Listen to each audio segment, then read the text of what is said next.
Welcome to this deep dive. Today we're tackling a topic that touches so many of us, unlocking effective ways to learn English. And we have a fantastic starting point for this deep dive, a really comprehensive video transcript. It's just filled with insights, personal experiences too, all about navigating the English learning journey. Yeah, it looks great. So our mission, to pull out the most potent advice from this source, the really practical nuggets, the inspiring stories, and make them stick with you.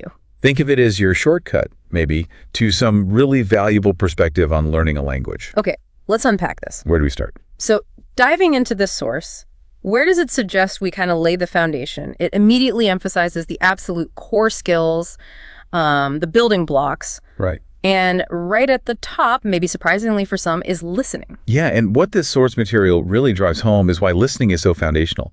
It's not just passive noise, right? When you actively listen, you are absorbing the natural rhythm, the stress patterns, how words, link together. And crucially, you hear new vocabulary used in context. Right. This builds your internal model of the language, even before you really speak much. And there's a powerful personal story shared that illustrates this perfectly. The speaker recounts being young, feeling completely lost and honestly scared when hearing English. I think a lot of people can relate to that feeling. Totally. But they committed to listening to simple stories every single day. And gradually, something shifted. Slowly but surely. Exactly. The jumble of sounds started separating into individual words, understanding dawned, and that initial fear, it just began to dissolve. That personal journey highlights a key principle, I think. Comfort precedes production. Getting comfortable with the sound and flow of English through consistent listening.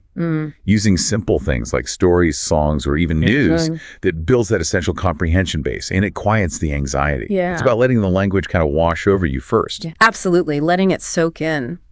Then from there, we move to arguably the most intimidating step for many people, actually using it. Speaking. Ah, yes, the big one. Our source doesn't shy away from the old adage, practice makes perfect, does it? It applies it really strongly here. It really does. And the specific practice it zeroes in on is speaking. The core advice is straightforward, though. Well, challenging for some. Speak in English every single day. Every day. Don't wait until you feel ready, because honestly, you might never start if you wait for that feeling. That's a good point. But what about the mistakes? That's the big fear, isn't it? It really is. But our source is incredibly reassuring on this point. It doesn't just say mistakes are okay. It actually reframes them entirely. How so? It says mistakes help you learn. Yeah. And you absolutely shouldn't be afraid to make them. In fact, it calls them your best teachers. Your best teachers. I like that. Yeah, this perspective shift is just crucial. If we view mistakes as failures, they paralyze us. Right? But if we see them as feedback, like signals, showing us where we need to adjust or learn something new, then they become valuable data points. Okay. So, active practice, even kind of messy practice, it accelerates learning because it immediately shows you what you know and what you don't. It provides those essential learning opportunities. It's like the difference between studying a map and actually trying to navigate the terrain. That's a great analogy. Speaking of navigation, after listening and speaking, our source guides us to another vital skill, reading. Right, reading. It presents reading as a truly effective pathway to improving your English. And it wisely suggests starting where it feels accessible, Makes sense. Books with pictures are specifically mentioned as excellent resources because the visuals provide scaffolding for understanding the narrative, even when the vocabulary is new. That's smart, so you're not totally lost in the words. Exactly. The benefits are twofold. Yeah. You pick up new words, obviously, but just as importantly, you see how those words fit into sentences, how grammar functions in practice. Context again. Yes. The source shares a simple but powerful anecdote about reading a basic story about a lost cat.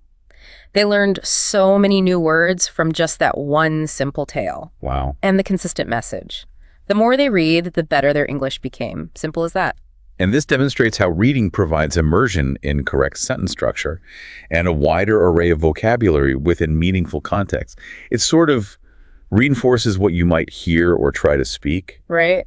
And provides a steady stream of new linguistic input. It's definitely a less pressured environment than speaking, It lets you absorb structure and words at your own pace. Makes sense. And then, hand in hand with reading and speaking, comes writing. The final core skill. Our source underscores writing's importance as the place where you consciously assemble the words you know and practice putting them together in your own expressions. And the advice here is similar to reading. Start small, make it personal. Yeah, write about your day, your family, whatever you feel like. The key takeaway here, again, is consistency. The more you write, the better you will inevitably get. It forces you to produce, not just consume. Exactly. There's a lovely personal story connected to this. The speaker kept a small notebook and wrote in it daily about school, friends, even dreams. Just getting thoughts down. They admit they made many mistakes, loads of them probably, but the act of writing, of wrestling with putting thoughts into English, it helped them immensely and significantly boosted their confidence. And this highlights writing's unique power, doesn't it? It forces you to retrieve words from memory, apply grammatical rules actively. It makes the abstract knowledge you're gaining through listening and reading really concrete and usable. Like flexing a different muscle. Exactly, like flexing a different muscle in the language learning gym. Okay, so those are the core building blocks: listening, speaking, reading, writing. But our source material also lays out some essential tools and practices that support these skills. Right, the support system. And the first one it names is something that might seem a bit old-fashioned, but it calls it your friend. Ah, yes. The trusty dictionary. That's it. The source really emphasizes its active use, though. It's not just for understanding a word's meaning. No, it's more than that. It's also learning its pronunciation and, critically, immediately trying to use that word in a sentence of your own. That last step is key. The personal story here is very vivid, carrying a small dictionary everywhere, looking up every new word they encountered, and then immediately trying to deploy it. Making it active. Yeah. That active application made a huge difference in remembering the words. This is so important. Looking up a word is just the first step, isn't it? The real learning happens when you activate that word, when you try to make it part of your own linguistic output. Right. It starts building those retrieval pathways in your brain so the word is actually available when you need it later. Okay, good point. Another simple but incredibly powerful technique the source highlights is repetition. Ah, repetition. Can't escape it. It states very plainly that repetition is absolutely vital for remembering things better. And the suggestion is refreshingly direct. Don't hesitate to go over the same words, phrases, or sentences again and again, out loud, if possible. The speaker found this personally impactful, repeating words out loud daily until they effortlessly became part of their vocabulary. They really credit this consistent repetition with significantly improving their language skills and boosting their confidence. And there's a solid cognitive reason for this, you know. Repetition strengthens the neural connections associated with information. It's like creating a well-worn path to that piece of knowledge in your brain. Oh, okay. Making it much faster and easier to access when you need it.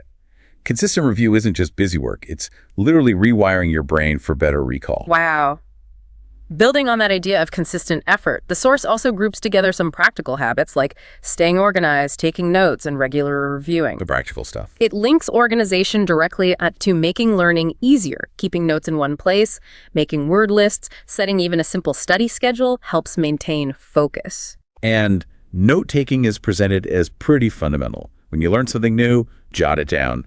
The act itself aids memory, and having those notes creates a resource for later review, of course. And reviewing is the necessary follow-through. Looking back at your notes, rereading things you've written, even re-listening to a story, the source emphasizes that the more you review, the deeper your memory and understanding become. Yeah, the personal anecdotes here show the practical payoff. Keeping notes in a dedicated folder, using checklists for word lists, help the speaker stay accountable. You know, that feeling of checking things off. Right. And regularly reviewing those notes, even just reading them over, cemented the learning and provided visible evidence of their progress, which is like its own motivator. Building your own library. Exactly. This entire cycle is about building and using your own personalized learning library. Okay, shifting gears a bit now. Our source spends significant time on the crucial element of mindset. This is big. Oh yeah, mindset is huge in language learning. 2 points stand out immediately: patience and consistency. The dynamic duo. It really stresses the importance of patience, acknowledging upfront that language learning is a marathon, not a sprint.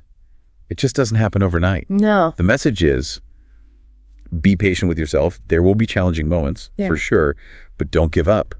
Keep putting in the effort, because every single small step forward genuinely counts. Every little bit. Yeah. It's important to accept that progress can be slow sometimes, maybe take breaks when you need them, and to remember it's absolutely not a race against anyone else. That feels incredibly important. The source shares a moment of real vulnerability, remembering feeling sad and frustrated when they couldn't understand something. You've all been there. But they pushed through, they didn't quit, and slowly it got better. Yeah. And that feeling of not progressing fast enough, the source acknowledges it, with the realization that even adding one new word is significant progress. And this speaks to the emotional resilience you need, right? And consistency is the practical expression of that resilience. How so? The source insists on studying something every day, even if it's just for a few minutes. That daily habit, that consistency, is presented as the real key to getting better over time. Little and often. The personal story strongly supports this, making even a short daily study habit a non-negotiable part of their routine, and witnessing how that steady drip of effort compounded into significant improvement. But how do you maintain that consistency and patience when you hit those inevitable roadblocks? Good question. That brings us to another vital mindset component, the source highlights. Embracing mistakes and practicing self-kindness. Right. We touched on mistakes earlier, but this is more about the mindset around them. The source repeats that crucial message: do not be afraid of making mistakes. It bears repeating. They are a natural and necessary part of learning. Don't feel bad about them. Focus on learning from them. And this is deeply connected to how you treat yourself, isn't it? The source is very clear. Learning a new language is challenging. It really is. On days when it feels overwhelmingly difficult or you feel frustrated, be gentle with yourself. Remind yourself that you are making an effort, that you are learning, and that is what truly matters. Don't compound the difficulty by being overly self-critical. Don't beat yourself up. Exactly. The anecdotes linked here are powerful, acknowledging making lots of mistakes, but actively deciding not to let them derail the effort, instead using them as learning moments. And specifically mentioning those days of deep frustration, but consciously choosing self-kindness, reminding themselves that the act of learning itself was worthy and enough. That's really powerful. This reframing of mistakes from failures to learning opportunities is just fundamental. And self-compassion isn't about coddling, it's about sustaining motivation through difficulty. Treating yourself with the understanding you'd offer a friend. That's vital for long-term persistence. Definitely. And to keep that persistence going, especially through tough patches, the source emphasizes staying positive, actively motivated, and building confidence. Positivity is framed as an enhancer, right? If you approach it with a positive outlook, it simply becomes easier. It's tied directly to belief. You have to believe in yourself, believe you can learn English. And remembering why you started. Yes. Keeping your original motivation in mind, why you started this journey, provides a grounding anchor when things get tough. The source encourages the listener to actively find what motivates them. Is it a specific goal? A small reward? Learning with a friend? Identifying and leveraging your personal motivators is key, because what works for one person might not work for another. True. And all of this feeds into confidence. The source makes a direct connection. Confidence is key, and when you genuinely believe you can do it, that belief directly impacts your ability to succeed. The personal stories here are genuinely inspiring. There were moments the speaker felt like giving up, but by consciously choosing to stay positive and telling themselves, I can do this, they pushed through. That inner voice matters. Yeah. They used small, self-set rewards to maintain motivation, and they learned to cultivate confidence, even when making mistakes, trusting that believing in their ability to improve was what ultimately helps them achieve their goals. This taps into self-efficacy, that psychological concept, the belief in your own ability to succeed. When you believe you can learn, you're more likely to put in the effort, persist through difficulty, and use effective strategies. It creates this positive feedback loop. Finding external motivators helps kickstart it, but internal belief fuels the sustained effort. Okay, bringing many of these mindset elements together, the source places a strong emphasis on enjoying the journey and actively harnessing your curiosity. Yes, this is so important. It frames learning English not just as a task, but as an exploration, a journey filled with new discoveries. Have fun with it. Exactly. The message is to embrace this, have fun with it, because enjoyment is a powerful accelerator of learning. The more you enjoy the process, the less it feels like work, and the more receptive your brain is. And curiosity. The source calls it a great motivator. It really is. Wanting to learn more, not being afraid to ask questions, actively exploring the language, this innate eagerness is a powerful engine for progress. The personal anecdotes powerfully illustrate this, enjoying every step, finding joy in new words and stories, and made the learning process feel light and actually sped things up. And that deep, driving curiosity, wanting to understand the meaning of every word, constantly asking questions of others and themselves, was a core fuel source that kept the speaker motivated and made the whole experience genuinely exciting. Yeah, shifting from chore to adventure. Okay, so beyond the core skills and mindset, our source dives into expanding your practice and making it even more engaging and fun. Right, making it part of your life. This section is all about integrating English more fully. The concept of immersion is central here. Immersion. Actively using English as much as possible every day. Thinking in English, speaking English, writing in English. The consistent message is that the more you consciously use the language daily, the more natural and automatic it becomes. And hand in hand with that internal immersion is surrounding yourself with English. Making your environment English rich. How so? Listening to English music, watching movies, even just paying attention to signs around you. The more consistent exposure you have, the more language you absorb, both passively and actively. The anecdotes provided highlight the practicality of this. Actively trying to immerse oneself internally thinking and even talking to oneself in English helped build comfort with actually generating the language. And a really interesting example was changing their phone's language to English. Oh yeah, you mentioned that. Hard at first, they said, but it forced them to learn practical vocabulary and phrases tied to everyday actions. It turned a routine device into a constant learning tool. That's a clever trick.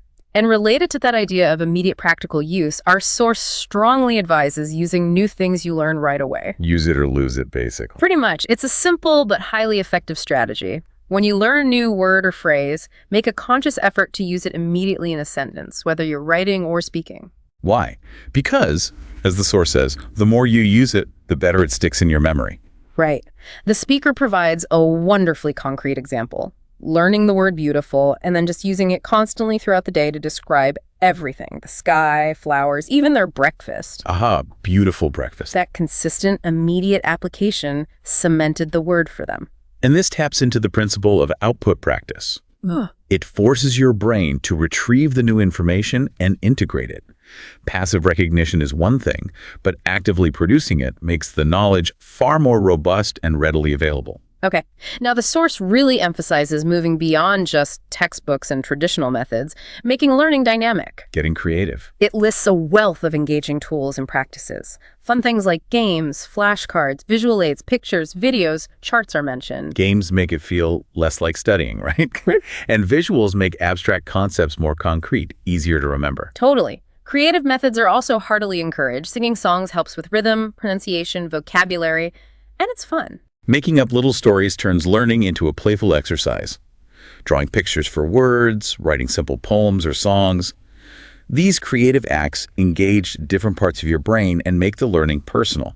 And enjoyable. And of course, media is a treasure trove. Watching English videos or TV shows is entertaining while exposing you to how people actually speak. Yeah, real-life language, correct pronunciation, natural phrases. Listening to English radio or podcasts is fantastic listening practice too. Gets you used to the pace and patterns of spoken English, expands vocabulary, and can even be relaxing. The sheer number and variety of anecdotes in the source for this section really underscore their importance. You know, playing word games with friends. Social learning? Carrying flashcards everywhere from micro-reviews. Using visual aids. Singing songs daily. Making up funny stories. Watching lots of TV shows. Listening to radio and podcasts. Drawing pictures. Writing poems. It's a whole toolkit. Yeah. It shows that effective learning isn't just about willpower. It's about finding methods that resonate with you and keep you coming back for more. Exactly. And speaking of not learning in isolation, the source also highlights the benefits of learning with others and overcoming the fear of asking questions. Learning together can be powerful. Learning alongside friends or in groups is presented as highly beneficial. Why is that? Well, you can support each other, share different tips or resources, practice speaking in a lower pressure environment maybe, and honestly, it's often just more enjoyable to learn together. Makes sense. And perhaps one of the most important pieces of advice in the whole thing, if you don't understand something, ask. Yes. Asking questions is a sign of curiosity, not ignorance. It's essential for clarifying confusion and deepening understanding. The source is emphatic, don't be shy. There are no silly questions when you are genuinely trying to learn. Absolutely. The anecdotes here reinforce the power of this. Having a dedicated study partner made practice more consistent, provided a built-in support system. And the speaker's own habit of constantly asking questions of teachers, friends, even pausing to question their own understanding was fundamental to breaking through confusion and accelerating learning. So collaboration and questioning are key. Okay, we've covered the skills, the tools, the mindset. How does our source material wrap all this up? It brings everything together by discussing the learning journey itself, focusing on setting and reviewing goals, and critically celebrating every bit of progress. Goals, right. They're framed as essential navigational tools. They provide focus, give you concrete targets to work towards. And the advice is to start small, make them achievable so you can experience that feeling of success, which then fuels motivation. And reviewing goals regularly is also important. Maybe you need to adjust them, make them bigger, or break them down if they feel too challenging. Keeps your effort aligned. And the celebration piece is just as important as the goal setting. Our source insists, every time you hit a goal, celebrate it. Doesn't have to be. No. Did you learn 5 new words? Finish that difficult article. Get through a conversation. Acknowledging these wins keeps you motivated and gives you positive milestones to anticipate. Finding joy in small successes. Exactly. Reminding you that every new word added is a valuable treasure, a tangible step forward. The anecdotes here are inspiring examples of this feedback loop in action. Setting specific goals, like mastering a certain number of words daily or reading a page, provided clear targets. Reaching those targets brought genuine happiness, made the progress visible. Regularly reviewing goals helped them adapt their strategy and maintain momentum. And celebrating, whether with a small treat or just a moment of self-acknowledgement, made the learning process feel rewarding and sustainable. That cycle. Set, pursue, review, celebrate. It's a powerful engine for consistent long-term progress. Of course, any learning journey has its bumps. The source doesn't shy away from discussing navigating challenges, specifically the trap of comparing yourself to others. Oh, that's a big one. And the understanding that sometimes it's necessary and okay to start over. The message about comparison is so vital. Everyone learns at their own pace. Focusing on someone else's speed or apparent ease is just a guaranteed way to get discouraged. Focus on your own lane. Exactly. The source strongly advises focusing solely on your own progress and celebrating your unique achievements along your path. There's a very relatable moment described about falling into this comparison trap, feeling others were miles ahead, only to realize the only progress that truly mattered was their own. And the source offers a powerful perspective on difficulty, too. If you encounter something that feels too overwhelming or confusing, it's perfectly acceptable, even advisable, to step back. Yeah, return to fundamentals, review. Starting over on a concept isn't a failure. It's a strategic move to build a stronger foundation.